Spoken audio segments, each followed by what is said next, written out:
What's happening, financial coaches? It's Pete here. Want to read to you another chapter from my book here, Be Discovered: How to Market Your Financial Coaching Business. This is chapter 7 called Selling is Easy, But.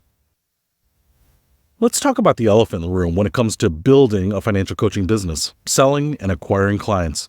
I hear it all the time. Selling is so hard. I can't get enough clients. But here's the thing. I think we're mixing up a few different concepts here. Selling itself isn't necessarily the problem. If you believe in what you're offering and you know it provides real value, selling can be pretty natural. Think about it. When was the last time you raved about a delicious meal that was cheap and easy to make? Guess what? You were selling.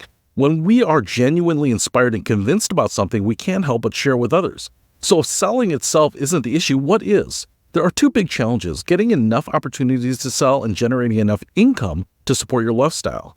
Let's break it down. First, you need to get your offer in front of enough people. We've got to fill that funnel with folks who might be interested in what you're serving up. That means making people aware of what you do, sharing the benefits, and digging to find the ones ready to take the next step and potentially pay for your expertise. But even if you're a master at filling the funnel, there's still a question of translating those opportunities into cold, hard cash. I've talked to coaches who only need to bring in $2,000 a month to keep the lights on. Sounds doable, right? Well, not so fast. In the world of financial coaching, generating even a couple grand in revenue can be a tall order. And don't forget that $2,000 has to cover all your business expenses. Taxes, and other fun adult obligations before you can pay yourself. When all is said and done, you might need to bring in $2,500 or $3,000 just to make ends meet. So if you're struggling to close sales and not hitting your income goals, the solution isn't to beat yourself up about your selling skill.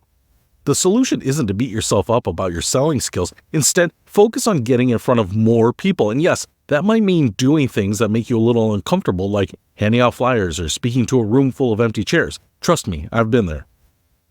I've presented to ghost towns, chatted with an audience of one, and had people spilling out into the hallway because the room was so packed. You never really know what you're going to get, but the more you put yourself out there, the more chances you have to spread the word and make those sales. So there you have it, my friends. The secret to selling your financial coaching services isn't some magic script or sneaky tactic. It's about believing in what you offer, getting in front of as many people as possible, and not being afraid to do the legwork, even when it's cringeworthy. So basically all I'm saying here is that I hear people say that I've got everything set up and I'm out there talking to people and, convincing them to work with me is so hard. And, I get it. Some people are maybe more natural born sellers than others. Some people are a little bit more convincing or charismatic or motivational than some people, right? So some people just have that skill. a little bit more than others. But if you think about the times when you have been just fired up about something, I had dinner, and we had dinner recently with a couple of friends of ours, and we were just talking about movies that we'd seen. Hey, this was awesome on Amazon Prime. This show was great on Netflix. This movie was fantastic on the Roku channel, whatever it is, right? And you're telling people about it, and they're so involved, and they're so convinced that, and they are so happy with it, and they are convincing you that you could be happy with it, and you're not trying to push people. And it's not like you're trying to push people into watching what you watch. You're just trying to give them something that you think is going to enhance their life, right? And so many people, I think financial coaching is not going to do that. They say they think it's going to do that, and they repeatedly say it, and they even have words that kind of convince people of it, but they're still reluctant because they're like, I don't know if I really am a great financial coach. I don't know if it really can change your life. I don't really know if it's worth the money that you're going to pay for it.